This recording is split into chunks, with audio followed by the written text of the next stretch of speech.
rutin selama 6 bulan gitu. Kemudian juga kita harus tanya tentang kontak dengan anak campak, karena campak itu juga sangat menular. Lalu biasanya si gizi buruk ini juga memiliki korelasi dengan HIV. Jadi tanyakan juga, ini poin-poin penting ya, TB, campak, dan HIV. Nah, lalu kita masuk nih ke riwayat-riwayat. Nah, kita lihat nih, tanyakan ke ibunya, dulu pas persalinan perinatal ada nggak komplikasi yang terjadi dari persalinannya, lahirnya normal atau SC? Kemudian berat badan lahirnya berapa? Apakah kakak beradiknya seperti itu atau enggak? Itu pertanyaan-pertanyaan standar lah ya. Kemudian juga tanyakan nutrisinya, apakah ASI sampai berapa lama? MPASI-nya mulai dari kapan? Apa aja yang diberikan? Apakah ada kenaikan tekstur atau enggak? Kemudian apakah tiba-tiba langsung makan nasi yang nggak dilembekin dulu atau gimana? Kita kan juga harus tahu gitu kan. Lalu juga kita tanyakan tentang riwayat tumbuh kembang.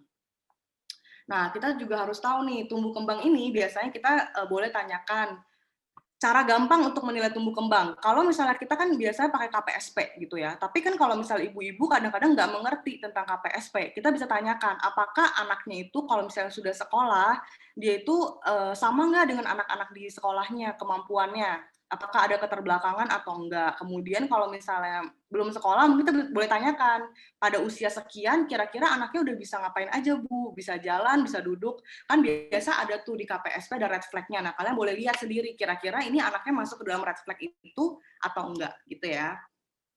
Kemudian tadi riwayat imunisasi juga kita harus tanyakan apakah lengkap atau enggak. Yang penting dasarnya sudah lengkap dan juga lingkungan di keluarga. Kemudian juga kita boleh tanyakan gini, kalau misalnya mata cekung, katanya mata cekung itu adalah sebuah penilaian secara subjektif, karena memang beberapa anak itu cekung gitu matanya. Nah, mata cekung ini kita boleh tanyakan juga di dalam anamnesis. Cara nanyanya gimana? Kita nanyain ke ibunya, apakah matanya tampak lebih cekung dari biasanya? Kalau ibunya bilang matanya tampak lebih cekung, berarti anaknya memang makin cekung, berarti ada tanda dehidrasi. Tapi kalau ibunya bilang, oh ternyata dari dulu matanya sudah tampak kayak gini, berarti matanya bukan cekung, emang matanya modelnya agak cekung gitu. Jadi kita harus pastiin lagi nih, bener-bener bukan itu tanda dehidrasi, atau memang sudah dari situnya dia kayak gitu. Oke, kemudian kita akan masuk nih ke pemeriksaan fisik. Yang penting adalah biasanya kita akan tanyakan tentang antropometri. Jadi kita akan tanyakan BBTB-nya, kita akan ukur ya, ukur lebih pasti, jangan tanya doang, tapi kita harus ukur BBTB, kemudian lingkar kepala, dan lain-lain. Terus kita akan cari tanda-tanda dehidrasinya tadi. Terus kita akan ukur TTV, ukur lilanya juga.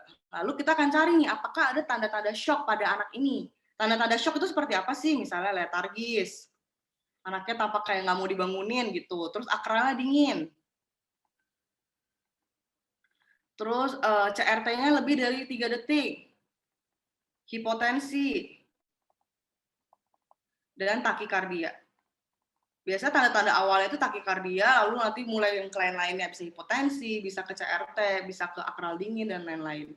Nah, terus lalu kita akan cari juga nih, kita akan lihat ya, oh ini ada kurangnya, kita harus tambahin ubun-ubun di sini. Jadi kalau misalnya anaknya kurang dari 18 bulan, jangan lupa kita cek UUB juga. Ya, ubun-ubunnya kan belum menutup tuh. Kita cek nih apakah dia ada cekung atau enggak. Kalau misalnya dia cekung, biasanya itu ada tanda-tanda dehidrasi gitu ya. Terus kemudian kita cek nih, kita harus ceknya itu urutan ya berarti ya. Jadi kayak kepala, mata, THT, mulut. Jadi kayak nggak ketinggalan. Nanti pun kalau kalian di OSCI, kalian sebisa mungkin ngeceknya kayak gitu. Jadi supaya kalian tidak ada yang tertinggal. Kalau misalnya sampai ada yang tertinggal, nanti takutnya kalau misalnya nggak urut, nanti ada yang ketinggalan gitu karena kalian nggak urutin gitu. Nah, oke, dari mata ya. Tadi kan aku udah bilang cekung, kalian tanyain ke ibunya, pastiin apakah benar-benar cekung atau dia ada perubahan gitu. Bitot spot, ulkus kornea, dan keratomalacia. Ini merupakan salah satu tanda dari defisiensi vitamin A.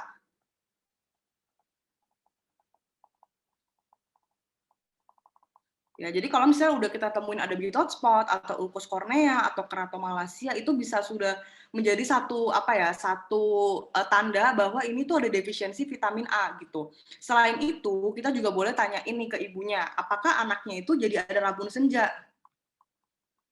Jadi kalau misalnya sudah makin sore, dia tuh jadinya kayak jalannya suka ketabrak-tabrak atau suka jadi nggak lihat. Nah, itu menjadi salah satu pemikiran kita nih untuk ke arah vitamin A defisiensi gitu. Lalu kita bisa lihat juga ke THT dan mulut. Kita gunanya buat apa? Kita cari tanda-tanda infeksi, apakah di mulutnya ada tampak kayak jamur, ada candida, ada ulkus kah, gitu untuk cari tahu apakah dia ada HIV gitu. Kemudian kita cek kardiopulmonnya, kita cek RR-nya, tipe respirasinya. Ini untuk mengetahui ada Rales nggak, S1, S2-nya bagus atau enggak. Biar kita tahu ini ada pneumonia atau ada HF kah, biar kita tahu ada penyakit-penyakit apa saja gitu. Kemudian untuk di abdomennya biasanya kita cek distensi, kita cek apakah dia ada bising ususnya meningkat atau menurun, ada hepatomegali dan juga ada asites.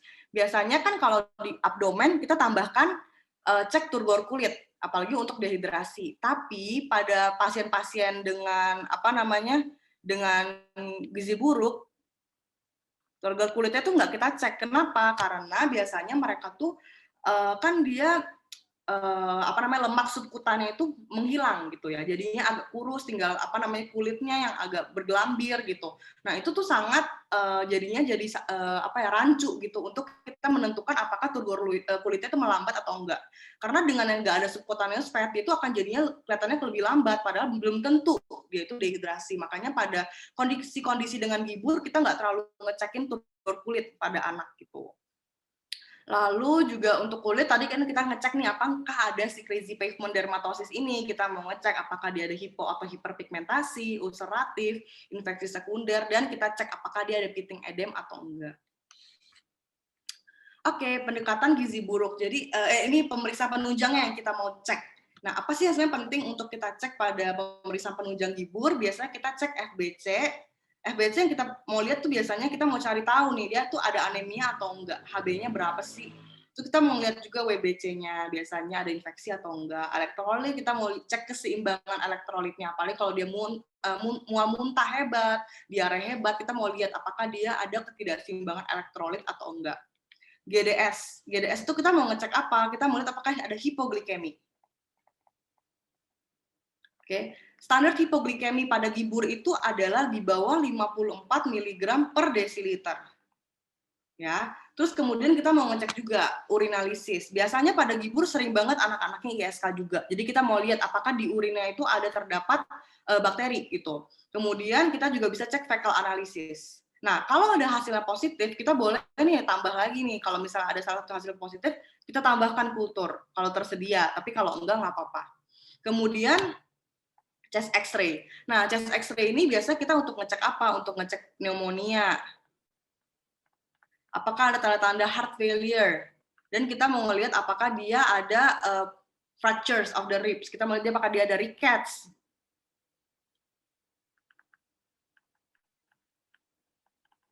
Oke, terus kemudian tadi aku juga bilang kalau misalnya di anak-anak dengan gibur itu seringkali datang dengan kondisinya itu dia ada infeksi juga. Nah, salah satu itu paling sering selain ISK, TB. Jadi kita harus cek lagi nih mantuksnya. Biasanya kita tambah cek mantuks, kita cek HIV-nya juga. Kalau TB biasanya kita bareng HIV, jangan lupa. Dan ini blood smear. Tapi kalau blood smear sebenarnya nggak terlalu rutin ya. Ini cuma gunanya apa sih blood smear itu di sini untuk infeksi malaria.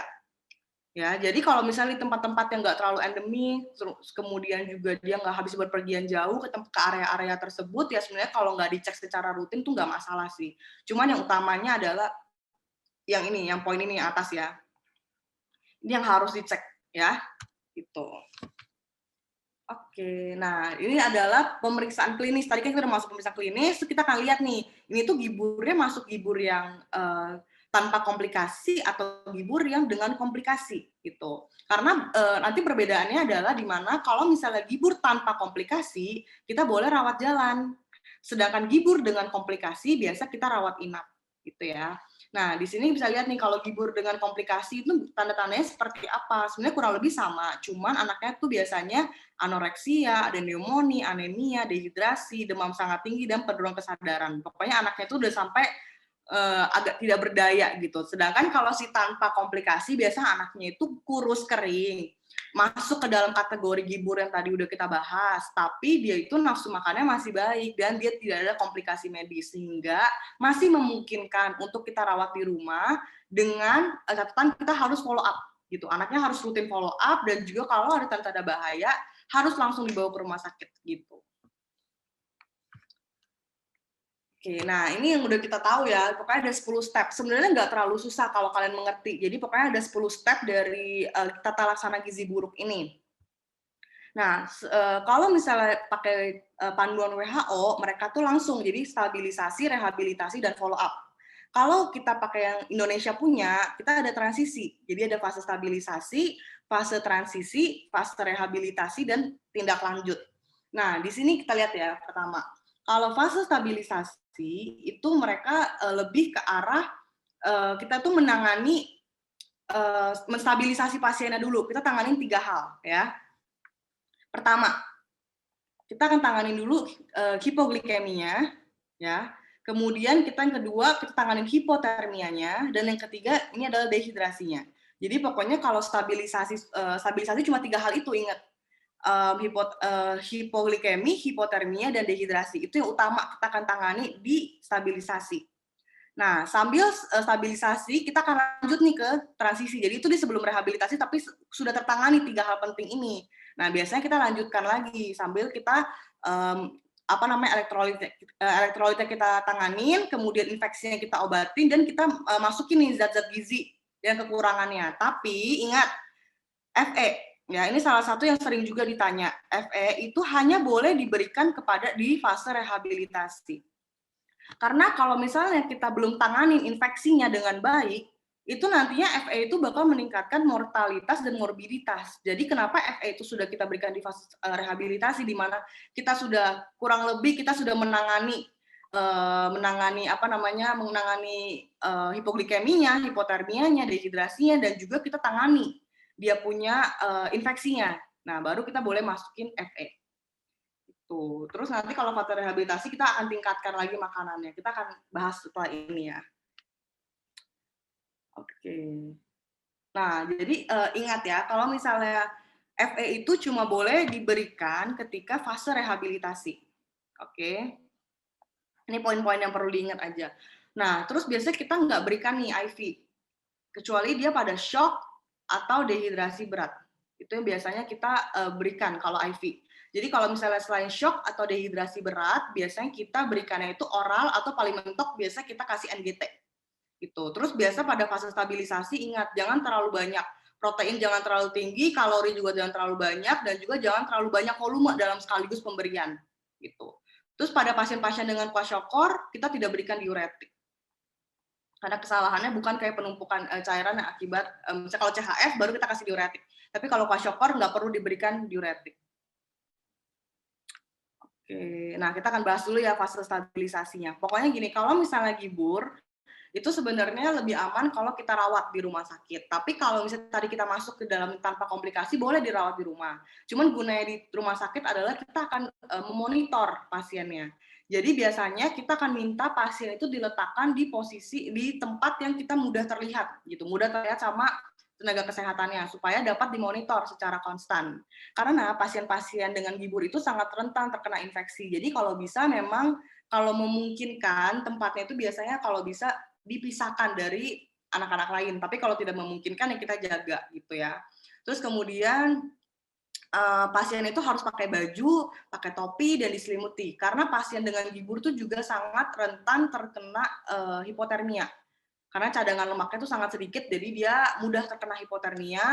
Terus boleh mandi, tapi jangan terlalu sering mandi, diminimalisirnya. Jadi kalau mau mandi, boleh sekali-sekali pakai air hangat, langsung dikeringkan, setelah itu pakai baju lengkap, selimutin, dan pakai topi. Jadi harus tetap menjaga kehangatan dari anak tersebut.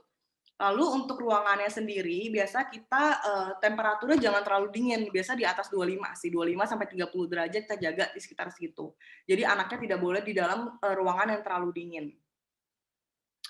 Oke, kita akan masuk ke pertama ya, ke hipoglikemia.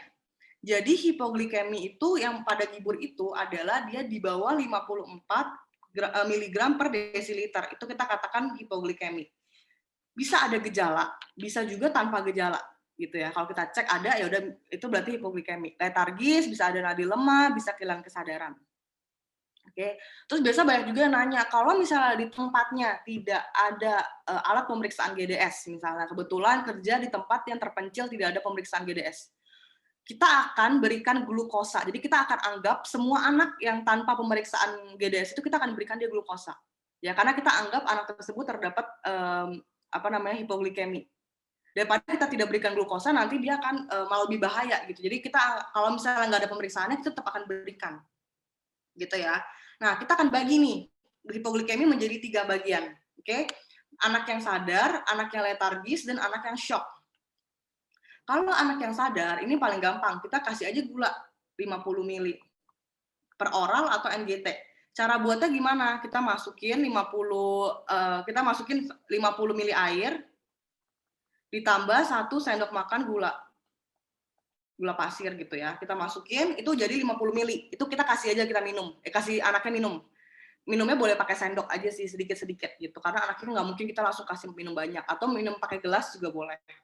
Nah, kalau anaknya letargis, kayak udah mulai nggak sadar gitu, anaknya ngantuk, nggak sadar, nggak bisa minum, nggak bisa pasang NGT, oke, ini boleh diberikan IV.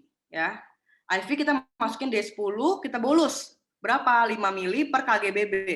Oke, kalau misalnya udah kasih 5 ml per kgbb, terus kemudian dia sudah membaik, kita lanjutin lagi, sama yang tadi 50 ml. 50 ml secara per oral atau per NGT. Oke, kalau dia shock, ya tanda-tanda shock gitu, misalnya dia takikardi, kemudian dia tiba-tiba penurunan kesadaran, terus urin outputnya nggak keluar misalnya. Oke, kita langsung berikan dia IV D5 setengah NS, kita berikan 15 ml per kgbb per jam. Oke, kita evaluasi lagi, tapi hati-hati pemberian IV ini ya dia seringkali menimbulkan overload cairan ya. Kita takut dia tiba-tiba jadi heart failure. Jadi ketika kita kasih dia IV, apalagi 15 ml per kgbp per jam, itu biasa kita harus pantau, monitor. Ya. Kita harus monitor apakah ada rails, apakah ada rongki di suara parunya, tiba-tiba edemnya makin parah, stop langsung cairannya gitu. Tapi kalau misalnya nggak ada, tetap lanjutin 15 ml per kgbp per jam, dilanjutin sama yang bolus 5 ml per kgbb. Nanti kalau misalnya masih bisa, baru kita masukin 50 ml lagi. Terus ini, kalau misalnya ini aku lupa jelasin tadi, ini kan 5 ml per kgbb. Kalau pada neonatus, kita nggak kasih 5 ml per kgbb. Pada neonatus, kita masukinnya setengahnya aja, jadi 2,5 ml per kgbb. Gitu. Oke, lanjut. Nah, kemudian setelah hipoglikemi, kita akan lanjut ke yang kedua, yaitu hipotermia. Oke, jadi hipotermia itu biasanya kita bilangnya suhu rektal di bawah 35,5 atau suhu aksila di bawah 35. Cuman ada beberapa sumber yang bilang kalau suhu aksila di bawah 35,5 aja kita udah bisa bilang dia hipotermia. Cuman kalau misalnya aku ambil dari WHO, ini dia bilang suhu rektal di bawah 35,5, suhu aksila di bawah 35. Kita bisa bilang dia sebagai hipotermia. Kenapa rentan banget terjadi hipotermia? Karena pada gibur biasanya cadangan-cadangan energi mereka itu terbatas, sehingga dia jadi tidak mampu memproduksi panas dari tubuhnya gitu. Jadinya dia rentan terjadinya hipotermia. Nah, ada dua hal yang kita bisa lakukan dari hipotermia. Kita lihat dulu suhunya. Kalau dia rendah, biasa kita batasnya sih 3637 atau di bawah 36. Kalau dia 3637 berarti kita masih anggap dia normal ya. Kita berarti namanya mempertahankan ya. Kalau mempertahankan berarti kita cuma menjaga supaya dia suhunya tidak turun. Jadi kita pakai topi, kita hindari angin, suhu ruangannya juga kita berikannya jangan terlalu jangan terlalu dingin. Bisa 25 sampai 30 derajat, selimuti pakai baju. Tadi aku udah jelasin pokoknya kayak gitu ya. Nah, kalau dia di bawah 36, nah ini nih yang kita harus cepat-cepat intervensi gitu. Biasanya kita metode kangguru. Nah, metode kangguru itu adalah caranya si anaknya itu kita suruh nggak pakai baju, ibunya juga biasanya kayak skin to skin. Jadi intinya dia skin to skin sama ibunya, terus diselimutin dari luar gitu. Nah, ini cukup sangat efektif sih untuk anak-anak dengan hipotermia, biasa skin to skin dengan ibunya. Kemudian kita juga harus sediakan lampu yang biasa disorot gitu, tapi jangan terlalu dekat. Jadi kita sorot sekitar 50 cm dari tubuh anaknya. Nah, terus ini yang penting banget bahwa kita harus monitor setiap 30 menit. Jadi karena kan udah pakai lampu, udah udah metode kanguru, kadang takutnya tiba-tiba dia jadi hipertermia, makanya kita harus terus-menerus dimonitor setiap 30 menit. Kalau udah sampai 37 derajat, stop yang memulihkan, kita langsung pindah ke mempertahankan. Gitu. Oke, sekarang kita akan lanjut ke dehidrasi. Nah, di sini kita akan rehidrasi, bukan ini ya, kita akan rehidrasi si pasien-pasien dengan dehidrasi gitu. Nah, biasanya tanda-tanda anak dengan dehidrasi, tadi kan aku udah bilang ya, kita lihat dia diare, ada haus atau enggak, terus mata cekung, kita lihat pulsasi arteri radialisnya, terus tangan kakinya dingin atau enggak. Tapi kalau mau objektif ya kita gimana? Biasanya kita tanyakan urine output, ingat.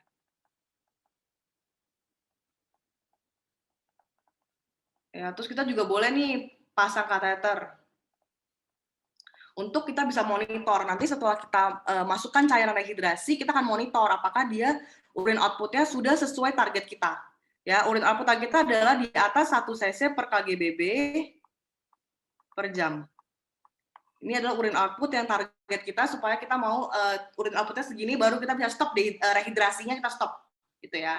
Nah, terus kan ada beberapa nih tanda-tanda dehidrasi, kayak misalnya mental status. Itu kurang reliable. Kenapa? Karena pada anak gibur, dia itu hipoglikemi, hipotermia, itu juga bisa bikin dia tuh jadi penurunan kesadaran gitu. Terus mulut, lidah, dan mulut kering, lidah kering, air matanya nggak keluar. Itu juga biasanya pada anak-anak gibur, dia lebih kayak berkurang gitu. Turgor keluit tadi aku juga bilang kalau anak gibur kita nggak terlalu ngecekin. Jadi paling kayak tadi aja sih, kayak riwayat diare, mata cekung, nggak cuma diare, pokoknya riwayat water loss dari manapun itu kita boleh tanyakan. Ini ada beberapa, ini boleh dibaca, ini ada tabel ya di sini yang kalian bisa baca tentang dehidrasi gitu. Dan juga kapan kita bisa mendiagnosis dia udah masuk ke septic shock. Kalau dia udah sampai ke septic shock, biasanya kita harus tata laksananya lebih komprehensif, masukin antibiotik langsung, jangan sampai dia ini, dan juga tata laksananya biasanya kita masukin IV cairan yang tadi 15 cc gitu. Oke. Nah, terus kita kan akan masukin nih untuk rehidrasi. Nah, khusus untuk gibur kita masukin namanya Resomal. Jadi cairan yang khusus untuk diberikan untuk anak-anak gibur itu adalah Resomal. Itu adalah rehydration. Ini adalah rehydration solution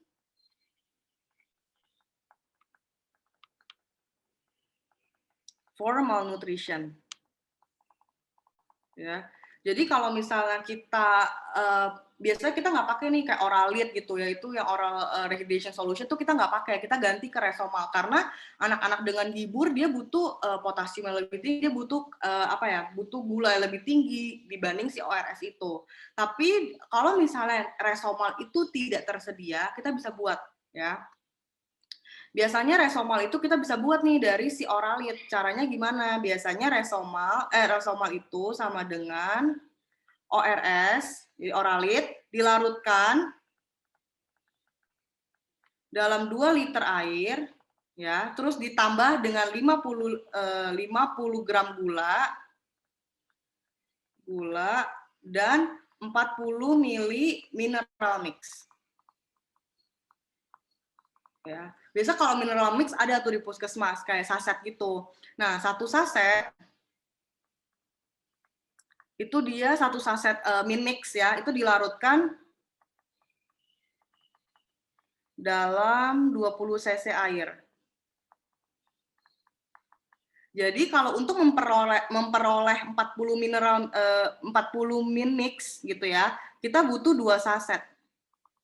Ya, jadi ingat aja nanti kita misalnya nih di puskesmas gitu kan, kita mau buat Resomal sendiri, ya udah kita tinggal masukin Oralit gitu, larutin ke 2 liter air, terus lalu kita masukin 50 gram gula tambah 2 saset min mix yang dilarutkan ke 40 mili air gitu, 40 cc air. Itu cara kita buat si Resomal. Nah, dehidrasi. Jadi kalau misalnya anak tersebut nggak ada data lagi nih, tiba-tiba kita nggak tahu dia urine output-nya keluar kapan, ya udah kita kasih dulu aja. Kita kasih dulu rehidrasi, nanti dia bakal keluar kan pasti pipisnya. Kalau normal dia bakal keluar. Nah, baru kita evaluasi. Kalau dia udah di atas 1 cc per kgbb per jam, ya udah kita boleh stop gitu ya. Nah, rehidrasi gimana caranya? Kita tuh bagi jadi 2. Yang pertama itu di 2 jam pertama. 2 jam pertama kita kasih Resomal 5 mili per kgbb setiap 30 menit. Ini ingat ya, jangan salah ya, setiap 30 menit per oral atau per MGT. Sudah berarti kita berarti 2 jam ya, 30 menit, 30 menit, 30 menit, 30 menit. Berarti kita berikan sebanyak 4 kali di sini. Oke, sambil dievaluasi lagi, apakah udah keluar belum pipisnya? Belum keluar, kita lanjut 10 jam yang setelahnya. 10 jam setelahnya kita boleh lagi kasih 5 mili per kgbb per jam. 5 sampai 10 mili. Tapi bedanya apa di sini? Di sini per jam, jangan salah. Oke. Terus sama yang kedua adalah dia selang-seling dengan F75. Misalnya anak dengan berat badan 10 kg. Berarti kita kasih Resomal pada 2 jam pertama itu adalah 50 mili setengah jam, 50 mili setengah jam, 50 mili setengah jam, 50 mili setengah jam. Oke, itu Resomal. Nah, belum keluar nih pipisnya. Kita lanjutin lagi sama Resomal yang 10 jam kedua. Berarti kita kasih 50 mili 1 jam, kemudian 50 mili F75, kemudian 50 mili Resomal, 50 mili F75. Kayak gitu terus ya. Pokoknya intinya kayak gitu. Jadi kalau misalnya yang 2 jam pertama full Resomal, terus 10 jam setelahnya diselang-seling sama F75. Ini jangan salah ya. Jadi F75 ini sudah boleh start di rehidrasi gitu. Jadi karena kita butuh untuk berikan dia punya kalori gitu. Nah, kalau dia ada diare, ini sama kayak tata laksana diare gitu. Kalau di bawah 1 tahun kita boleh kasih 50 sampai 100 mili. Di atas 1 tahun kita kasih 100 sampai 200 mili tiap BAB. Ya, kita tambahkan cairannya. Oke, jangan lupa nanti kalau misalnya ini monitornya itu selain urine output, kita juga harus cek ya apakah dia ada overload cairan atau enggak. Gitu. Next. Oke, kita akan lanjut ya sekarang ke fase yang transisi. Nah, biasa elektrolit. Nah, elektrolit ini biasanya anak dengan gizi buruk itu ada nih defisiensinya biasa potasium dan magnesium. Jadi kita butuh sekitar 2 mingguan gitu untuk memperbaiki. Tapi sebenarnya elektrolit itu tuh udah ada.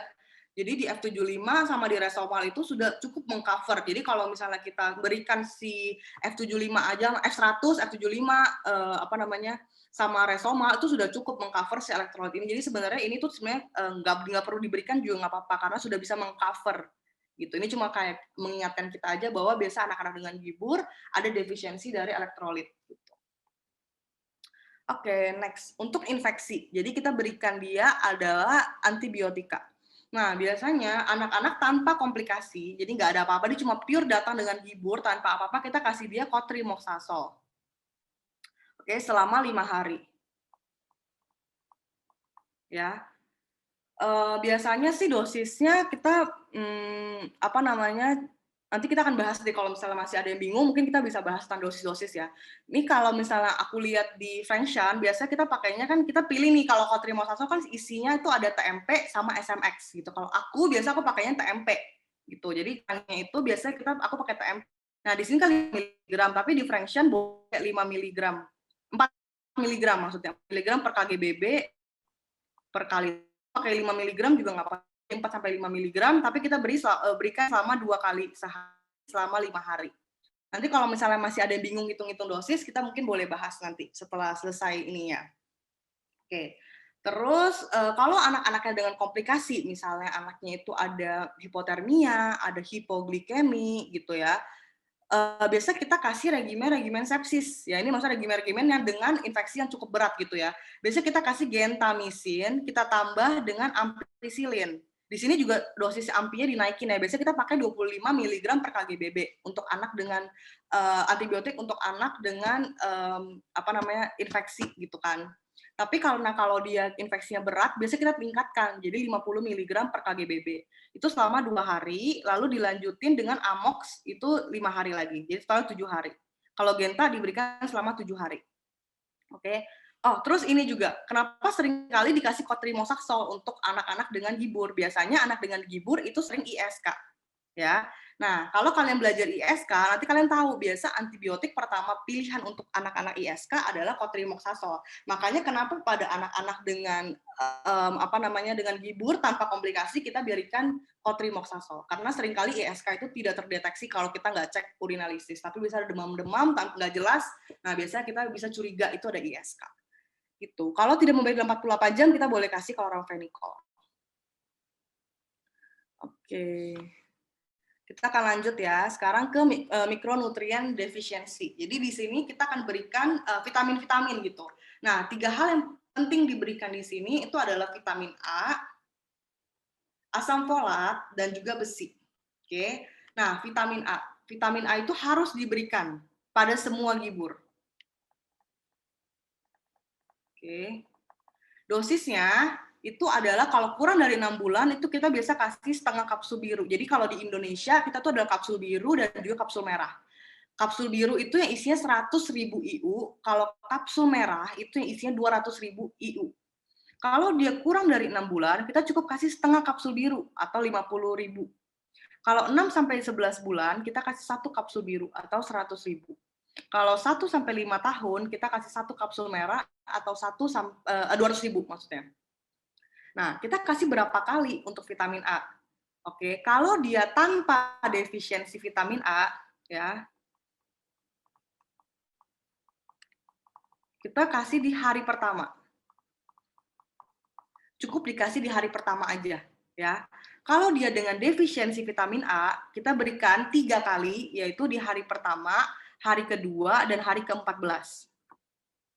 Nah, tanda defisiensi vitamin A apa tadi aku udah jelasin, yaitu ada rabun senja yang paling gampang, terus kemudian ada bitot spot, itu kayak putih-putih gitu di mata, terus kemudian boleh cek ada ulkus, keratomalacia atau enggak. Dan paling gampang adalah ditanyakan rabun senja dan bitot spot. Kalau ada, langsung 1, 2, 14. Kalau nggak ada, cukup dikasih di hari pertama, sesuai dengan usianya. Oke, terus kemudian kita lanjut nih, setelah vitamin A, kita kasih yang lain, yaitu asam folat. Oke, asam folat itu biasanya kita berikan 5 mg pada hari pertama dan dilanjutkan 1 mg setelahnya. Maksimal 21 hari. Tapi biasanya kita kasih berapa hari? Kita kasih 14 hari. Ya. Jadi kasih 5 mg hari pertama, hari kedua 1 mg, 1 mg, 1 mg selama 14 hari. Tapi boleh sampai 21 hari sih, cuma biasa cukup 14 hari aja. Oke, terus FE sekarang. FE itu diberikan kalau sudah direhabilitasi. Oke, kita akan berikan besi elemental 3 mg per kgbb dibagi menjadi 2 dosis, maksimalnya 60 mg per hari. Diberikannya berapa lama? Selama 3 bulan, sambil dievaluasi. Karena anak dengan gibur biasanya rentan dengan anemia juga. Oke. Oke, kita akan masuk ke initial refeeding. Biasanya ini kita berikan waktu awal-awal nih, jadi kita berikannya cuma sedikit, volumenya lebih sedikit, tapi frekuensinya lebih sering gitu. Nah, biasanya kita nih ada frekuensinya lebih sering nih. Biasanya kita startnya tuh dari dikit-dikit dulu 2 jam. 2 jam kalau udah bagus naikin 3 jam. Kalau 3 jam udah bagus nanti bisa sampai 4 jam. Itu biasa udah di fase-fase rehabilitasi yang udah lebih tinggi karena pada 4 jam kita biasa volumenya lebih banyak. Gitu ya. Ingat jumlahnya harus sedikit karena yang kita takutin kalau tiba-tiba kita kasih dalam jumlah yang banyak, yang awalnya tubuh kita tuh dari kondisi yang kelaparan, yang starvation, terus kita masukin banyak, dia akan tiba-tiba meningkatkan insulin jadi hiperinsulinemia, kemudian nanti dia akan jadi refeeding syndrome. Jadi nanti dia akan cairan retensi, akan hipofosfatemia, hipomagnesemia, hipokalemi gitu. Jadi dia akan jadi refeeding syndrome, makanya harus hati-hati. Nah, sering juga nih anak-anak datang, ibunya nanya, boleh nggak sambil ASI? Tetap boleh dilanjutin. Jadi ASI tetap diberikan aja, nggak apa-apa, tapi ini tetap kita berikan. Gitu. Tetap penanganan ini tetap kita berikan. Nah, pada initial refeeding, pada fase stabilisasi, biasa kita kasih F75. Ya, F75 itu berapa? Itu 75 kalori per 100 ml. Ini kalian harus catat ya, ini penting. Nanti kita akan bahas juga kenapa ini penting, karena ini akan menjadi perhitungan kita. Gitu. Untuk volumenya, ini mah nggak perlu dihafalin. Nanti aku akan ajarin cara kita ngitung. Kita akan ngitung bareng-bareng habis ini, gimana caranya kita bisa mengerti tentang ngitung-ngitung ini tanpa kita perlu hafalin berapa banyak sih yang kita harus kasih gitu. Nah, makanya kalian harus ingat nih, 75 itu adalah 75 kalori per 100 ml. Oke. Jadi ini tuh boleh diberikan sambil rehidrasi nanti. Tapi kalau misalnya anaknya nggak sadar nih, anaknya nggak bisa minum sendiri, biasanya kita tunggu 2-3 jam setelah rehidrasi baru kita masuk ke initial refeeding. Tapi kalau anaknya tampaknya biasa aja gitu, kita boleh sambil kayak tadi kita rehidrasi, sambil rehidrasi selang-seling sama F75 gitu, sambil kita initial refeeding. Oke, nah baru ketika kita udah selesai nih initial feeding, kita masuk ke catch up growth. Jadi di sini tuh kita namanya makanan tumbuh kejar, di mana kita akan tingkatkan volumenya, kita akan lebih jarangin frekuensinya, dan kita tujuannya itu adalah meningkatkan keterlambatan yang anak yang udah ketinggalan gitu dari anaknya. Awal-awalnya kalau anak yang nggak mampu, kita boleh MGT dulu, tapi target kita adalah kita maunya semuanya per oral gitu, baru kita bisa katakan anak ini udah oke gitu ya. Nah, biasa anak-anak yang masuk ke dalam fase rehabilitasi adalah anak-anak yang sudah tidak menggunakan NGT yang pertama. Jadi anak-anak tidak menggunakan NGT kita boleh masukkan berarti dia sudah masuk ke dalam fase rehabilitasi gitu ya. Kemudian nafsu makannya sudah membaik, terus juga udah nggak ada episode dari hipoglikemi, edemanya juga sudah berkurang atau menghilang gitu. Nah, biasanya kita itu bagi ya menjadi 3 tadi kan udah stabilisasi. Sebenarnya 4, sorry. Stabilisasi, transisi, rehabilitasi, dan follow up. Biasa stabilisasi ini kita berikan selama 1 sampai 2 hari. Jadi untuk menangani kondisi-kondisi awal tadi tuh yang kita udah bahas, ada hipotermia, hipoglikemi, kemudian satu lagi adalah hipotermia, hipoglikemi, dan dehidrasi gitu. Nanti transisi itu adalah fase di mana kita mengganti ya dari F75 jadi F100 sebelum masuk ke rehabilitasi gitu. Jadi kita akan transisi dulu nih sebelum masuk ke rehabilitasi. Nah, biasa transisi itu sudah 3 sampai 5 hari. Ya, dan di sini kita sudah bisa nih. Ini kan kita kasih F75. Kalau di transisi kita boleh F75 kita ganti menjadi F100. Kalau fase rehabilitasi sudah F100 gitu ya. Kemudian biasanya kalau misalnya rehabilitasi itu bisa 2 sampai 6 minggu. Jadi tergantung anaknya sendiri. Oke, nah di sini cara mengganti. Oke, jadi kan dari stabilisasi kita akan pakai F75 pertama. Kita akan pakai F75 dulu, kita boleh naikin ya. Jadi kalau misalnya nanti ada range, aku belum bahas ini, aku lupa. Oke, jadi ini hal yang penting kalian ingat juga, ini yang perlu kalian hafal. Kalau ini kayak agak nggak bisa dimengerti, karena kalian harus hafal gitu ya. Jadi kalau misalnya, cukup hafalinnya energi aja tapi. Oke, kalau untuk energi itu kalian hafalinnya stabilisasi itu 80 sampai 100, kemudian transisi dinaikin jadi 100 sampai 150, lalu rehabilitasi 150 sampai 220. Itu yang perlu dihafalin aja. Oke. Nah, jadi nanti kan kalau fase stabilisasi kalian F75, terus transisi kalian akan ganti ke F100. Nah, F75 itu ada range-nya tadi kan di stabilisasi itu 80 sampai 100. Nah, nanti kalau dalam hari pertama dia udah bagus, hari kedua boleh ditingkatin volumenya. Nah, ketika sudah masuk ke transisi, transisi itu adalah menggantikan F75 menjadi F100. Nah, di sini kita tidak tingkatkan, kita nggak boleh tingkatin jumlahnya selama 2 hari, ya. Aku tulis di sini. Jumlah yang sama selama 2 hari. Kenapa? Karena kan ini F100 ini kalorinya lebih tinggi. Jadi ingat ya, tadi kalau F75 itu 75 kalori per 100 mili. Kalau F100 itu 100 kalori per 100 mili. Jadi hitungannya itu dia lebih banyak nih, isi-isiannya juga lebih tinggi. Nah, makanya kenapa kita nggak ganti volumenya kita nggak tingkatin, tapi kita tingkatkan si F75 jadi F100 karena dia udah cukup pekat gitu, udah cukup banyak gitu. Nah, nanti F100-nya itu biasa kita tingkatinnya nggak harus 10 mili sebenarnya. Kita biasa boleh tingkatinnya sesuai pasien. Kalau misalnya pasien yang kita berikan F100, kita naikkan lagi volumenya, terus dia nggak muntah, toleransinya baik, ya udah nggak apa-apa, kita boleh naikin aja, tapi nggak harus patok 10 mili per hari gitu. Ini F100 ya, ingat ya, ini juga penting. Oh, terus kalau misalnya kalian nanya, F100 sebenarnya diberikan sampai kapan sih? Sampai kapan kita berikan terus F100? Biasa target kita sampai dia gizi kurang gitu. Jadi ketika dia udah gizi kurang, ya udah kalau kita sudah bisa edukasi dia dengan baik, makannya kita udah ajarin cara makan yang bagus gimana, harus makannya tetap tepat waktu, jumlahnya tepat, komposisinya juga tepat, ya boleh kita lepas F100 gitu. Oke, nah terus kita harus penilaian kemajuan juga. Jadi kita harus nilai nih, apakah terapi ini sudah ada kemajuan atau enggak. Nah, biasanya kita akan timbang dan catat berat badan setiap pagi ya, dan sebelum makan. Ya, kalau misalnya nih kalian di Bangsal ya, bisa ngerawat pasien di Bangsal ya kalian datang pagi-pagi sebelum dia makan pagi untuk kalian timbang dan catat berat badan aktualnya itu berapa sih sebenarnya gitu.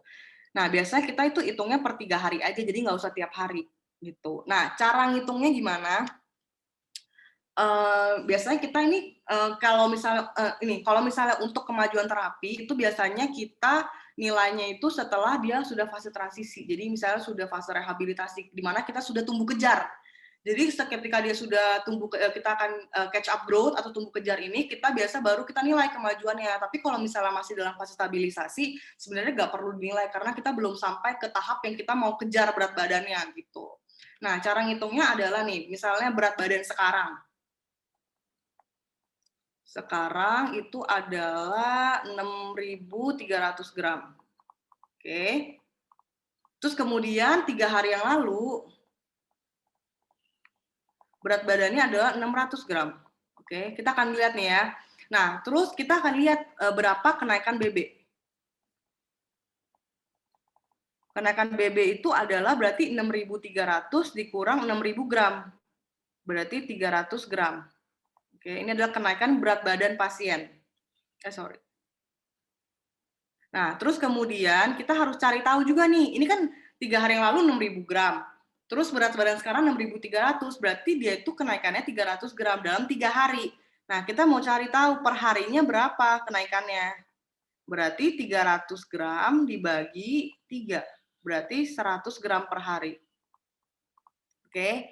Nah, terus kita mau cari tahu berapa sih kenaikan berat badan dia per harinya. Nah, biasanya kita 100 gram, yang ini hasil ini per hari, butuh per hari kan, 100 gram, kita bagi dengan rata-rata dari berat badan pasien, terus dalam kilogram.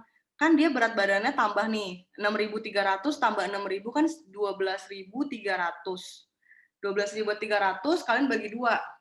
Bentar ya, 12.300 bagi 2, itu kan 6.150, ya kan? 6.150 gram itu adalah 6,1 kilogram. Jadi 100 gram itu kalian bagi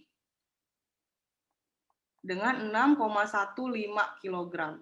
Itu dapatnya adalah 100 gram dibagi 6,15 kilogram itu adalah 16,2 gram per KGBB per hari. Nah, itu ya. Itu cara ngitungnya kayak gitu. Jadi pertama kalian lihat dulu kenaikannya berapa, 300 gram, terus kemudian perharinya berarti kalian bagi 3 lagi, 100 gram. Nah, untuk cari tahu berapa kenaikan berapa gram per KGBB, berarti kalian bagi dong sama KGBB-nya. Makanya kalian ubah tuh dari gram jadi KGBB, jadi kilogram maksudnya. Jadi dibagi rata-ratanya 6,15, jadi 100 bagi 6,15. Jadi kenaikannya ada 16,2 gram per KGB per hari. Nah, ini setelah kita udah dapat ini kepentingannya apa? Kita bisa lihat nih.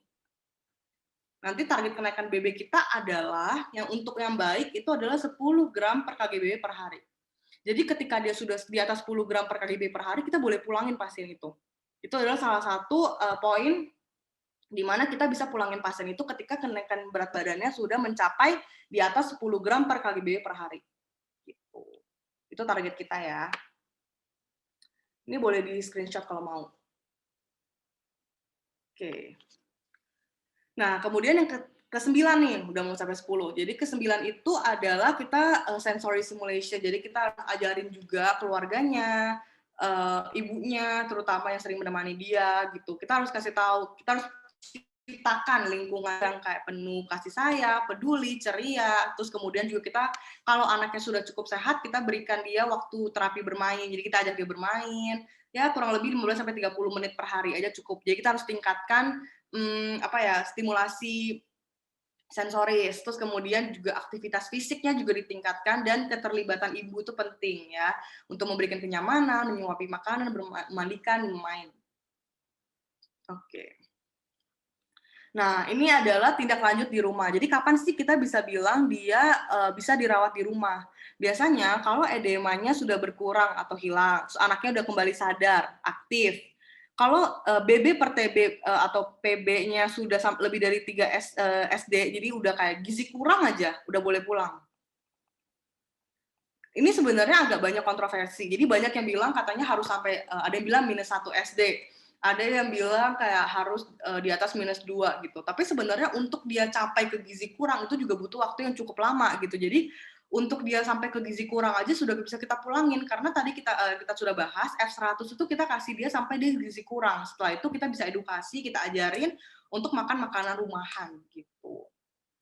Komplikasinya kalau sudah teratasi sudah boleh pulang. Terus tadi juga ya ada kenaikannya itu target kita adalah di atas 10 gram per KGB per hari. Tadi aku udah ajarin cara ngitungnya gimana. Kalau selera makannya udah baik, makanannya udah bisa habis, terus ibunya juga mendapatkan konseling. Nah ini, jadi ingat aja pokoknya ada 3 faktor, ada faktor anak, faktor ibu atau yang menjaga anaknya dan juga dari kitanya. Tinggal lihat aja pokoknya kalau anak harus gimana kondisinya nih kayak gini ya. Ini kan mungkin karena di luar negeri mereka lebih kayak lebih kayak ideal gitu. Makanya mereka maunya -1 SD. Tapi kalau di kita sebenarnya sampai gikur aja udah boleh gitu. Terus dari faktor ibunya juga harus siap dan juga dari tenaga medisnya juga harus untuk edukasi supaya ibunya bawa anaknya kembali ke puskesmas atau ke rumah sakit untuk di follow up. Jangan sampai ketika kita udah tanganin semuanya sudah bagus, tiba-tiba anaknya kembali lagi ke gizi buruk gitu. Jadi harus di follow up. Nah, follow up-nya biasanya kita lakukannya kayak gini. Jadi 1 minggu pertama, jadi setelah dia pulang 1 minggu kemudian dia follow up. Kemudian tingkatkan ke 2 minggu, ke 1 bulan, ke 3 bulan, lalu ke 6 bulan. Itu target kita kayak gitu. Idealnya seperti itu. Terus kemudian biasanya kalau misalnya ibunya datang, apa sih yang kita follow up? Kita follow up gimana sih kesehatan anaknya secara umum. Kita bandingkan dari perevaluasi per datangnya membaik atau enggak. Kita tanyakan, biasa anaknya dikasih makan apa, anaknya nafsu makannya gimana, aktivitas bermainnya seperti apa. Jangan lupa kita harus ukur antropometrinya, BBTB-nya kita ukur, dicatat setiap kali datang untuk kita evaluasi apakah ada peningkatan atau penurunan, dan imunisasi juga harus lengkap pada anak dengan gibur. Oke, kita latihan kasus dulu kali ya, baru kita soal. Baru kita tanya jawab. Ini belum ada yang tanya jawab ya. Oke, ini aku kasih sedikit kasus. Nanti kalian mungkin kalau ada yang mau ngomong boleh atau ketik di chat aja. Jadi kita sendiri sama-sama belajar supaya nanti kalau misalnya soal ini keluar di OSCE atau misalnya di di yang tulis-tulis tuh yang MCQ atau esai itu kalian bisa kerjain gitu. Kita mulai ya latihan kasus. Kalian boleh tulis di chat aja nanti kalau misalnya apa yang kalian mau tanyakan gitu. Kita baca soalnya dulu ya. Jadi ada anak perempuan, datang, usianya 8 bulan. Datang ke poliklinik di bawah ibunya karena lemas dan tampak kurus. Lalu soalnya adalah kalian harus lakukan anamnesis, kemudian lakukan pemeriksaan fisik, kemudian lakukan pemeriksaan penunjang yang sesuai, terus berikan diagnosisnya, dan juga tata laksana yang sesuai pada pasien ini. Yuk, kita mulai nih anamnesisnya. Ada yang mau nggak nanya? Coba, apa yang kita mau tanya gitu. Boleh di chat atau kayak kalian mau ngomong pakai mic juga boleh. Ayo, coba yuk kita latihan. Kalian mau nanya apa nih? Kalau ada anak dengan gibur datang, kira-kira apa yang kalian mau tanya ke anaknya?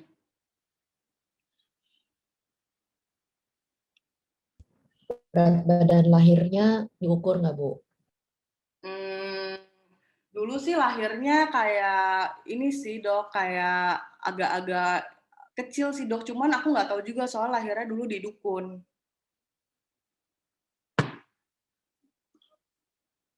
Apalagi yang mau ditanya? Boleh di chat juga boleh, mau ngomong juga boleh. Oke. Biasanya diberikan makanan apa ya Bu? Makanan ya, sekarang kan udah 8 bulan ya.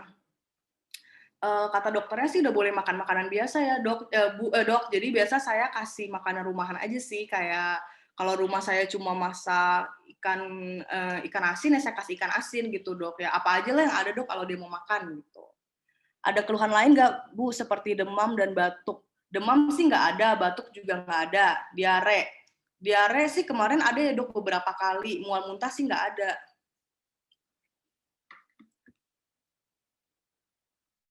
Ayo, mau tanya apa lagi?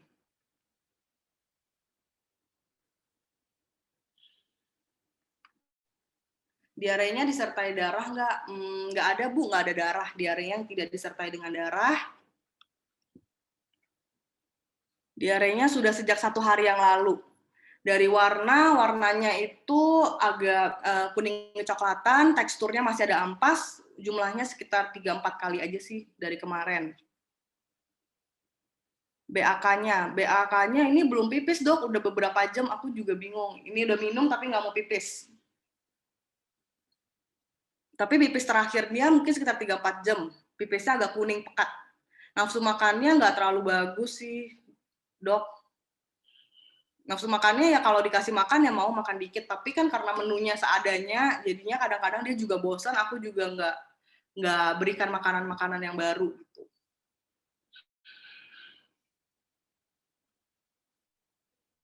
Apalagi mau ditanya?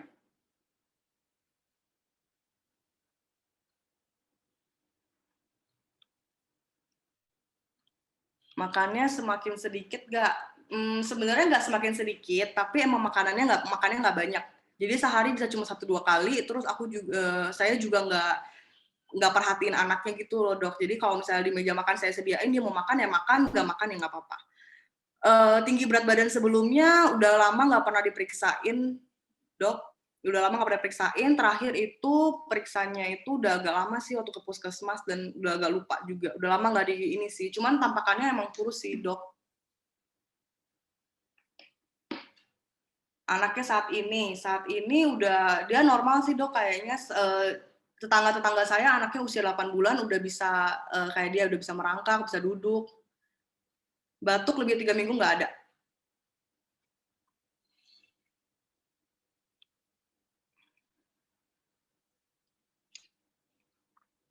Demam nggak ada.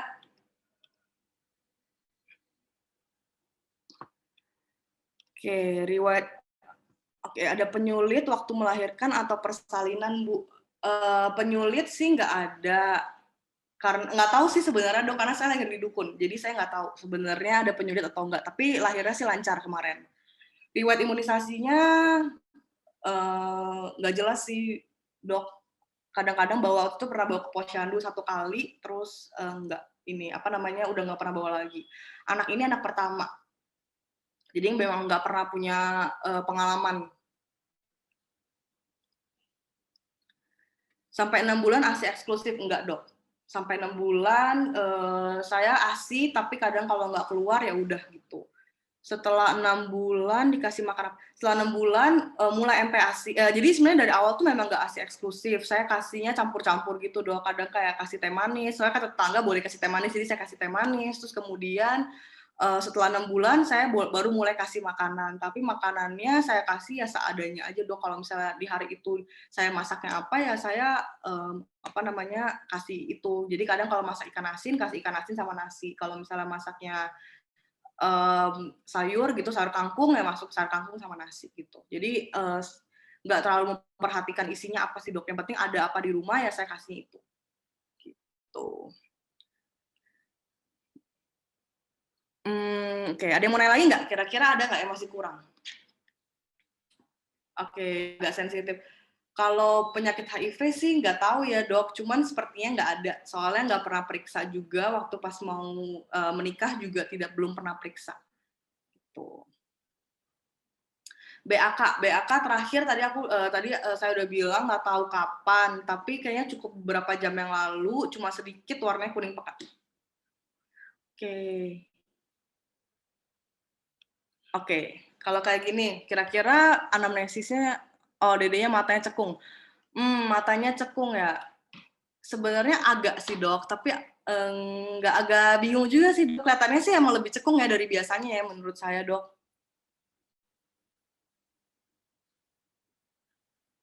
Oke, kira-kira kalau misalnya anamnya udah cukup belum menurut kalian? Kalau udah cukup mungkin boleh lanjut ke pemeriksaan fisik. Oke, lanjut. Pemeriksaan fisik. Kalian mau minta data apa? Antropometri. Oke, BB. Ini kalian pada punya ini nggak? Apa sih namanya itu? Plotnya nggak? Kalau punya, boleh ya. Nanti kalau misalnya kalian udah ngeplot, kalian kasih tahu ini kira-kira apa. Oke, boleh sambil Google. TB-nya itu 65 cm.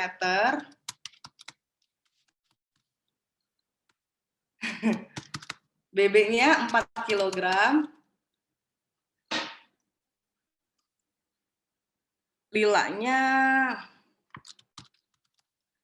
berapa ya? 11 dah, 11 deh. Kakaknya 40 cm. Oke.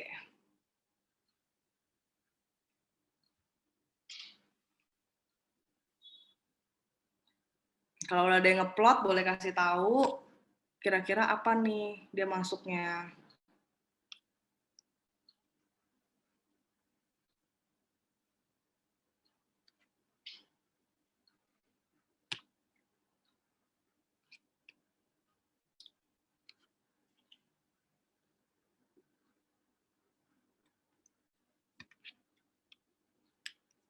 Nanti kalian kalau OSKI harus terbiasa untuk ngeplot juga, karena biasanya OSKI dimintain untuk kasih tahu ininya,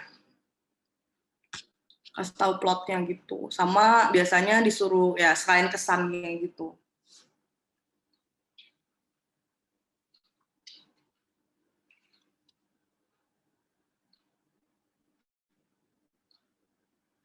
Aku tunggu ya sambil ngeplot. Aku minum dulu sebentar ya.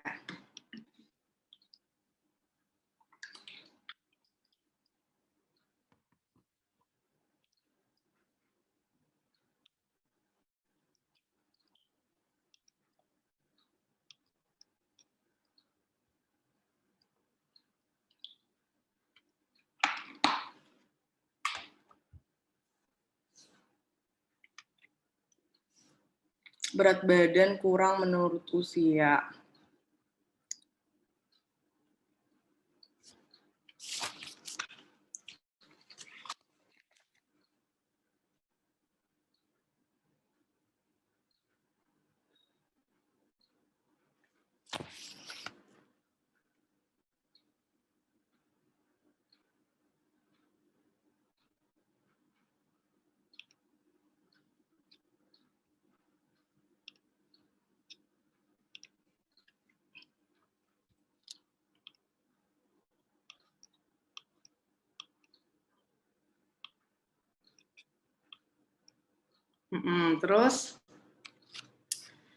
Terus TB per U-nya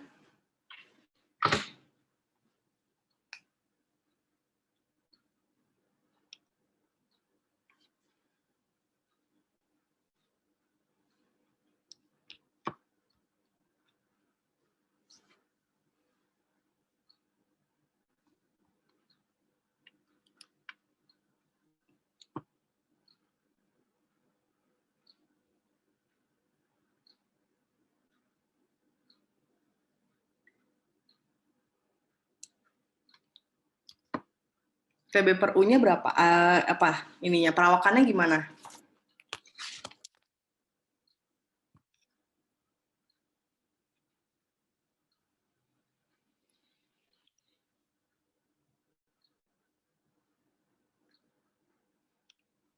Sesuai ya? Bentar ya, coba aku cek TB per U. 65 cm, 8 bulan wanita.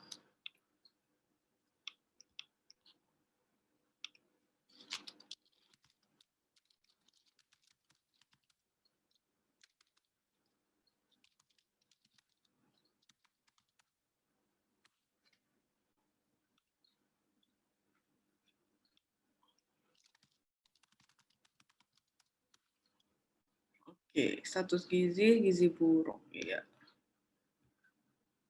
8 bulan ya. Bentar aku coba cek yang Langford Age ya. Kayaknya aku salah lihat deh. 8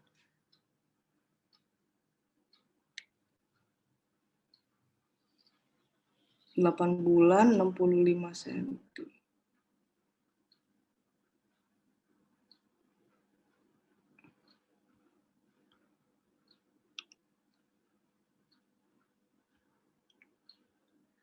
Bulan 65 cm. Oke.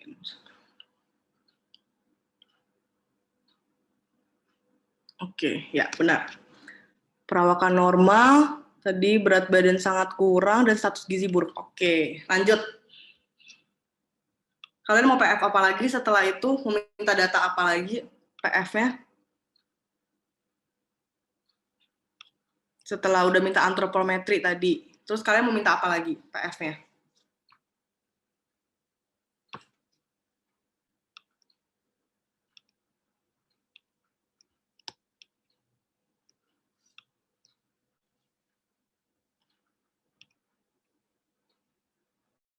Udah minta TTV, oke. TTV, kesadarannya kompos mentis, terus kemudian apa ya, heart rate 100 kali per menit, isinya cukup, kuat angkat.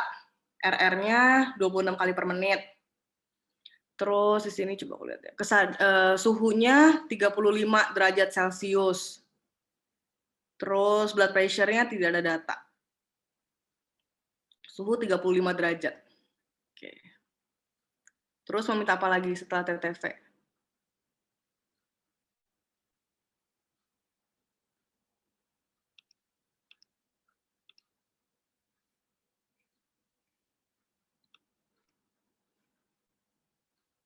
Setelah udah antropometri, oke, tanda-tanda dehidrasi. Mau mintanya apa?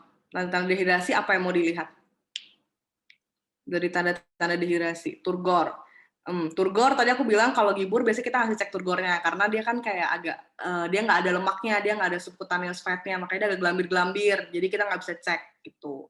CRT, CRT-nya pas 2 detik, UUB-nya cekung.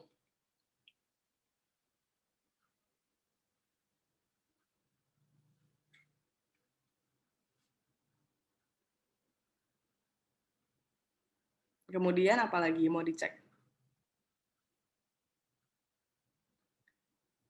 UUB tadi udah air matanya sebenarnya air mata agak nggak terlalu reliable ya untuk gizi buruk karena dia biasanya emang cenderung kering, tapi emang kering. Mata cekung tadi udah tanya ibunya bilang emang agak cekung matanya.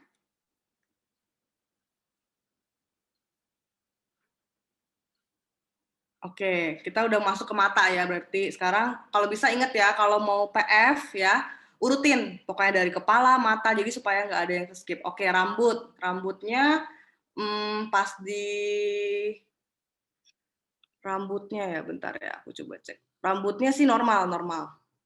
Rambutnya normal, terus kemudian tadi udah rambut, kepala udah, matanya tampak lebih cekung, tanda defisiensi vitamin A. Ada tampak bitot spot.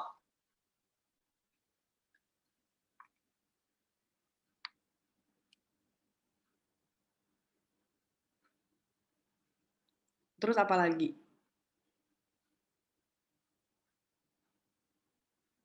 Mulutnya, oke, mulutnya kelihatannya kering, nggak ada ulkus, mukosanya kering.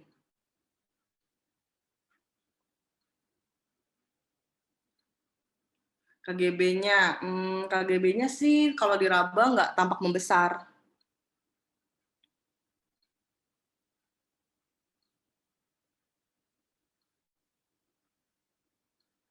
Toraks dan abdomen, perutnya sih kelihatannya agak ini ya, agak cekung ya. Terus ada apa namanya, heparnya membesar, ada hepatomegali, terus nggak ada asites juga. Terus tadi mana tadi toraks abdomen. Oh, toraks ya tadi. Toraksnya sih RR-nya namanya pergerakan dadanya oke, tapi iganya tampak gambang. Retraksi dada sih nggak terlalu kelihatan. Suara jantungnya masih normal, S1, S2 reguler, nggak ada galop, nggak ada murmur. Asitas nggak ada.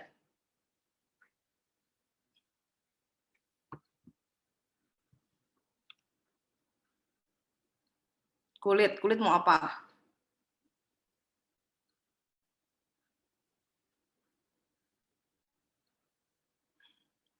Pantat baggy pants, ya.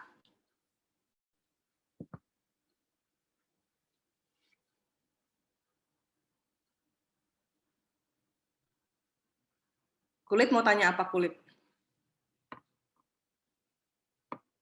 Kulit crazy pavement nggak ada. Nggak ada hipo atau hiperpigmentasi, nggak ada ulcerasi juga. Oke, lanjut. Sekarang mau minta pemeriksaan penunjang. Apa yang kalian mau tanya? Pemeriksaan penunjang. Edema ekstremitas nggak ada. FBC, HB-nya turun, WBC-nya HB-nya turun, WBC-nya agak sedikit naik, sisanya normal.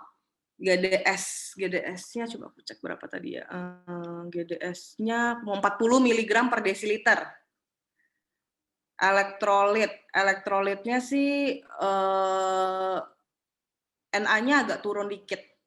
Sisanya normal. Fesesnya nggak bisa, puskesmasnya nggak punya fecal analysis, nggak ada data. Tapi tadi pupnya nggak ada lendir, nggak ada darah. X-ray thorax tadi kita tampakannya sih masih oke sih, dalam batas normal. HIV testnya negatif, skin test mantuksnya juga negatif.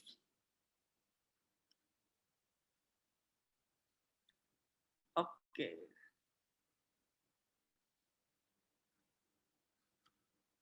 Oke. Lanjut ya. Oke, sekarang diagnosis kalian apa nih sampai ke detik ini?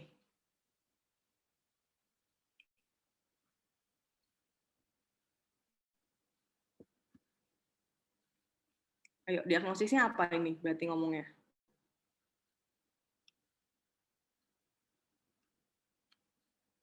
Marasmus ya. Biasa kita bilangnya gizi buruk tipe marasmus gitu.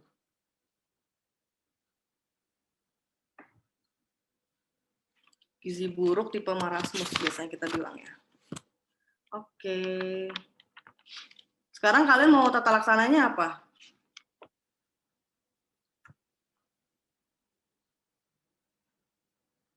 Oh, biasanya juga boleh sih tambahin tingkat dehidrasinya, juga boleh dehidrasi ringan sedang gitu boleh. Kalau nggak gizi buruk tipe marasmus juga oke. Oke, tata laksana awal. Oke, kita mau tata laksana awalnya apa? Hipoglikemi. Oke, hipotermia. Oke, sekarang hipoglikemi. Ya, kita mulai dari hipoglikemi dulu ya. Hipoglikemi, GDS-nya 40 mg per desiliter. Kita mau kasihnya apa? Anaknya sadar. Kita mau kasih apa?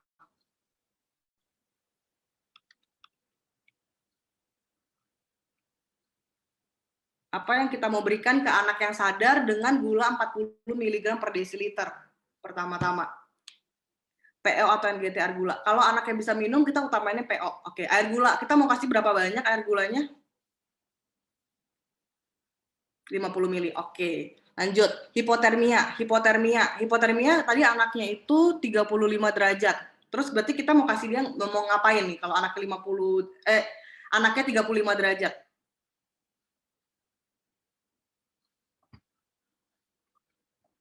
Metode kangguru. Oke, metode kangguru ditambah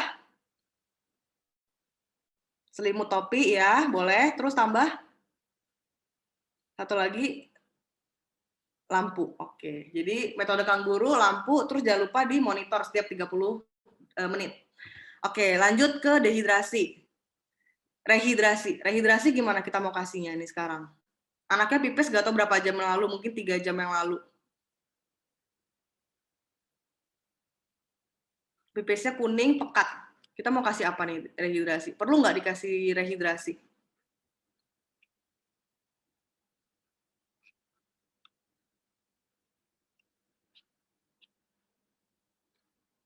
Resomal 5 mili per kgb per 30 menit. Oke, langsung hitung berapa. Anaknya tadi aku bilang berapa kilo ya? Bentar ya, aku lupa juga. Anaknya 4 kilogram, coba dihitung berapa kita mau kasihnya. Nanti kalau misalnya pas oski biasain ya, mau dosis, mau apa, langsung kalian udah hitungin, jangan dikasih tahu 5 mili per kgb, karena biasa diminta hitung lagi berapa gitu yang kalian mau kasih. Oke, 20 mili dalam 30 menit. Oke, dikasih selama berapa lama?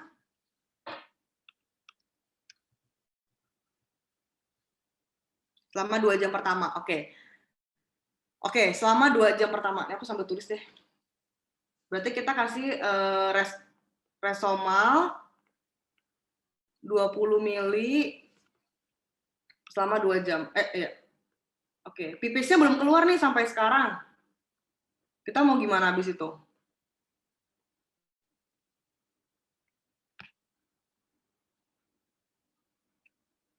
Pipisnya masih belum keluar sampai sekarang.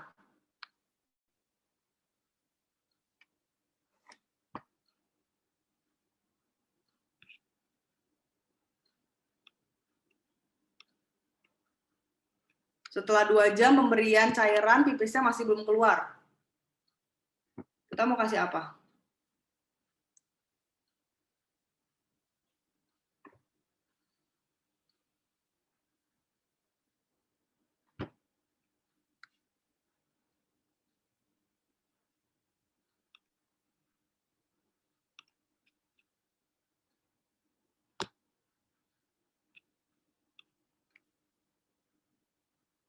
Lanjut 10 jam berikut selang-seling sama oke. 10 jam, berarti 2 jam pertama. Berarti diberikannya gimana dong? Coba kasih tahu mau kasih berapa mili, dalam berapa lama, per jam kah, per setengah jam kah? Gimana coba?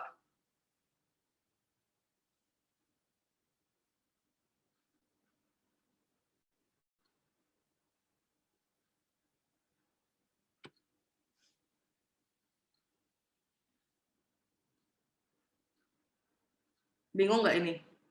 20 mili, berarti 4 kilogram. Oke, resomal kita masukin ya sekarang. 20 mili sekarang per jam. Oke. Cek diuresis, diuresisnya belum keluar. Beratnya 4 kilogram ya tadi ya. Belum keluar, berarti kita masukinnya apa sekarang? F75. F75 berapa mili? 20 mili, oke. Masih belum keluar. Belum keluar. Kasih apa lagi?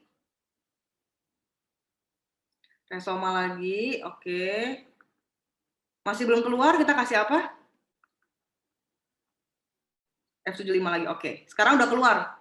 1 cc per kilo, 1 cc per kgb per jam.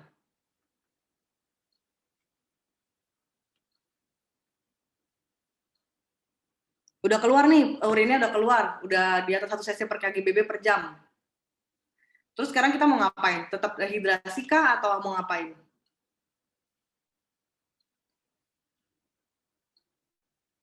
Oke, hitungannya kalori. Gimana? Kalorinya berapa sekarang? Kita kan masuk stabilisasi. Berarti kita mau kasih berapa?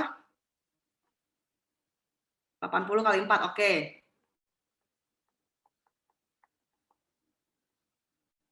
Oke. Gimana? Terus 320 kalori. Dalam berapa jam?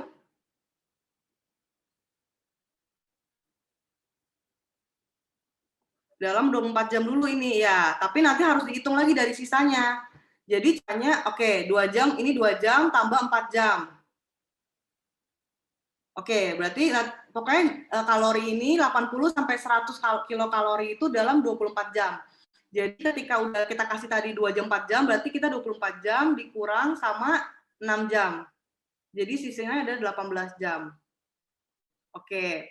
Nah, itu kan 426 cc.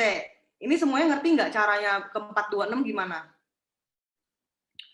Pokoknya gini ya, kalau 320 kilokalori itu kita harus ubah dulu karena dia masih bentuknya kalori. Karena nanti kalau kita kasih tahu ke ibunya atau kita kasih itu kita kan kasih dalam bentuk cc, mili gitu ya. Jadi kita harus ubah dari mili itu ke cc. Nah, caranya adalah ingat F75 itu adalah 75 kalori per 100 mili. Gitu. Berarti caranya adalah kita kan mau kasih 320 kalori per 75 kali 100 mili. Untuk kita ubah dia jadi mili dari kalori. Berarti tadi itu 426 cc. Gitu. Nah, tapi jangan lupa, ini ada kurangnya nih. Kan ini berapa tadi? Benar nggak 426? Aku hitung dulu ya. 320 bagi 75 kali 100. Oke.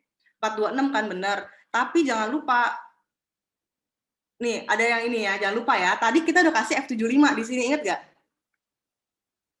F75 udah kita kasih di sini dan di sini. Jadi dari itu kita harus kurangin lagi 426 kurangin 40 cc. Jadinya berapa tuh? Kurangin 40 cc lagi. Jadinya yang kita kasih adalah 386,67 mili per 18 jam. Gitu. Nah, nanti kita kan butuh kasihnya per 2 jam kan? Berarti kita bagi 9 lagi, bagi 9. Jadi yang kita kasih itu sekitar, aduh nggak muat ya, 42,9 mili per 2 jam. Tuh. Sampai sini ada bingung nggak? Biar kita kalau misalnya lanjut, kalian nggak bingung gitu. Kalau ada bingung, bilang dulu, ada bingung atau nggak sampai sini. Jadi jangan lupa tadi ini kan si Nidia kan udah bener nih, udah apa 426 cc per 18 jam. Tapi jangan lupa tadi kan kita sudah kasih rehidrasi F75 yang selang-seling. Itu harus dikurangin karena kita sudah kasih F75 tadi 2 kali 40 cc gitu. Iya, jadi harus 426 kurang 40 cc dulu gitu. Nanti baru itu dibagi dalam 18 jam. Ya, hitungan 18 jam bener. Gitu. Kalau jam tetap harus dikurangin gitu. Jadi nanti 386,67 per 18 jam. Kita kasih per 2 jam, jadi dibagi 9. Gitu.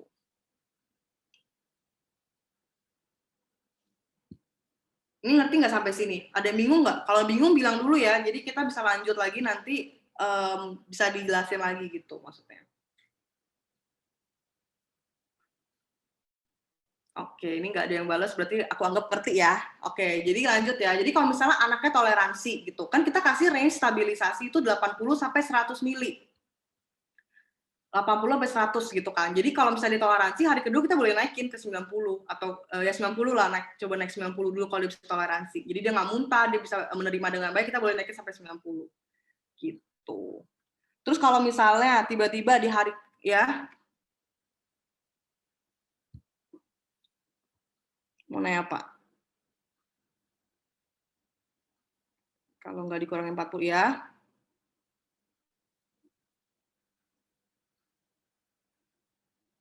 Sebenarnya boleh, tapi kan kita tuh mau kasihnya itu pertama di 80 dulu. Jadi kan karena kita takut anak ini gibur yang jarang makanannya masih sedikit, jadi biasa kalau pada hari pertama kita masukin ke 80 kalori dulu, karena kita takutnya dia nggak toleransi. Kalau dia nggak toleransi, dia malah muntah, malah nggak ada cairan yang masuk, itu lebih bahaya. Biasanya kita start dari 80 kalori, ketika dia udah oke, kita boleh naikin perlahan, boleh 80, 90, 100 gitu. Jadi lebih bagus sih menurut kalau ini tetap harus dikurangin dulu ya. Nanti kalau misalnya nih di hari ketiga tiba-tiba berat badannya naik, kalian pakai berat badan yang naik ya. Misalnya tiba-tiba di hari ketiga 4,1, berarti kalian kaliin ke berat badan yang sudah naik gitu. Oke, sampai sini ada ngerti, udah paham belum? Pokoknya nanti kalau transisi, pokoknya kalian tinggal dikalinya sama yang transisi. Tapi ingat kalau transisi F75-nya itu diganti ke F100 dalam jumlah yang sama. Kalau F100 lebih gampang, misalnya F100 kita butuhnya 3 F100, misalnya kita maunya 100 kalori ya kalau transisi kan 100 kalori. 100 kali 4 berarti kita butuh 400 kalori ya kan per hari. Nah, tapi kan F100 itu 100 kalori per 100 mili, jadi samain aja. Jadi 400 kalori itu sama dengan 400 mili, jadi nggak usah diubah kayak F75 gitu. Oke, sampai sini udah ngerti ya Mbak dehidrasinya ya? Oke, kalau udah ngerti, kita lanjut lagi sedikit ke infeksinya. Jadi kalau misalnya infeksi dengan adanya hipoglikemi, adanya tadi ada hipotermia, berarti dia masuk dengan komplikasi. Berarti kita kasihnya antibiotiknya adalah Genta Ampi gitu ya. Genta Ampi tambah Amox. Genta Ampi itu diganti Amox. Tapi kalau dia nggak ada komplikasi, kita tetap kasih Cotrimoxazole gitu. Terus tadi kalau misalnya mikronutriennya, vitamin A-nya mau dikasih berapa hari aja tadi? Ingat nggak? Ada Bitot Spot, ada Rabun Senja.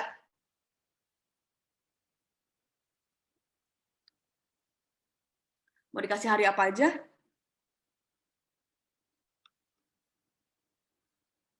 100.000 IU 8 bulan. Oke, ya, hari 1, 2, 14. Benar ya. Terus sama asam folat 5 mg, 1 mg, terus lagi 1 mg gitu, selama 14 hari. Besi start dari rehabilitasi. Oke. Kurang lebih sih kayak gitu aja sih. Latihan soalnya sudah cukup baik ya. Nanti kalau misalnya ada bingung-bingung boleh tanya lagi. Itu udah selesai sih harusnya. Ini aku ambilnya dari, kalau kalian mau baca-baca, aku lebih saranin pakai yang WHO, yang sebelah kanan yang warna putih. Gitu. 1, 2, 14 hari. Kalau buat vitamin A. Kalau dia nggak ada defisiensi, cukup di hari pertama, tapi kalau ada defisiensi 1, 2, 14. Kalau pakai WHO, dia pakai 1, 2, 14. Gitu. Rata-rata dipakai juga 1, 2, 14 kok. Oke. Terima kasih. Mungkin bisa kembali ke Reza kalau ini. Maaf ya, ini telat banget ternyata. Pak Stefani, kita telah diberkati ilmu. Oke, mantap, Steph. Saya rasa udah sangat-sangat lengkap ya. Dan jadi udah janji ya semua yang udah lewati kelas Stefani, besok udah kalau Oski pasti lulus kalau Gibur. Yes. Oke, apakah ada pertanyaan lagi?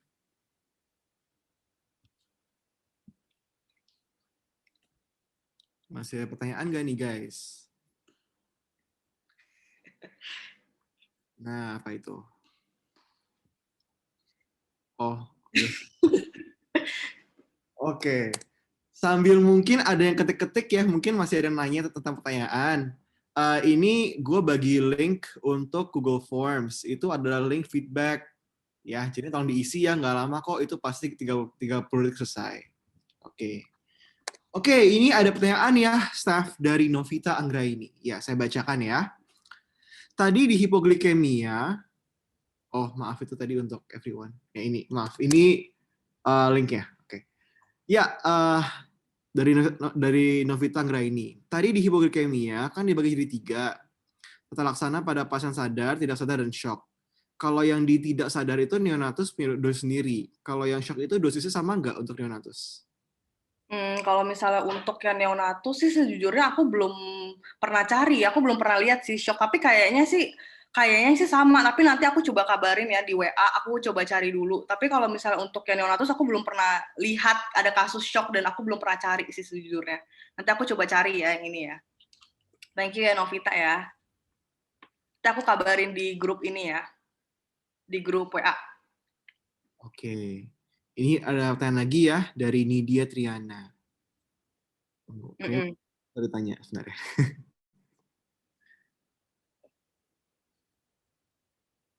Nah, oke.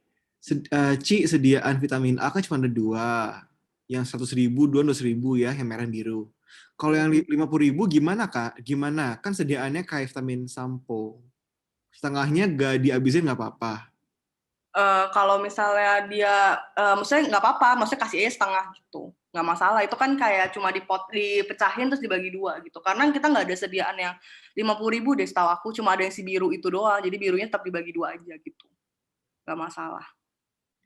Oke. Apakah menjawab, Nidia?